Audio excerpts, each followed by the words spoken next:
Velpari chapter 5.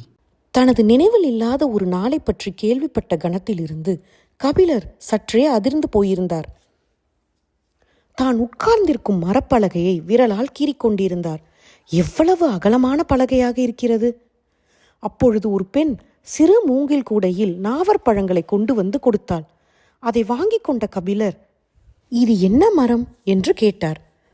திரளி மரம் என்று அந்த பெண் சொன்னாள். திரளி மரம் இவ்வளவு அகலமாக இருக்குமா?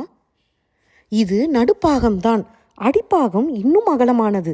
எங்களது குடிலில் இருக்கிறது, வந்து பார்க்கிறீர்களா? கபிலர் பதில் ஏதும் சொல்லவில்லை.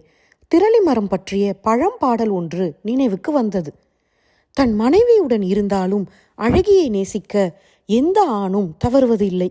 அதே போல சேர சோழ பாண்டிய வேந்தர்கள் மூவரும் தங்களுக்கென தனித்த மரங்களை அரச சின்னங்களாக கொண்டிருந்தாலும் மூவருக்கும் பிடித்த மரமாக திரளி மரமே இருக்கிறது. அதற்கு காரணம் யவன வணிகத்தின் திறவுகோலாக திரளி இருப்பதுதான்.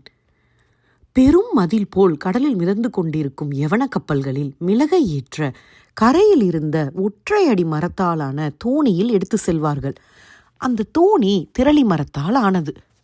வணிகர்கள் கடலில் மிதக்கும் கப்பல்களை எண்ணுவதை விட கரையில் மிதக்கும் திரளி மர தோணிகளை எண்ணியே செல்வ செழிப்பை மதிப்பிடுவார்கள்.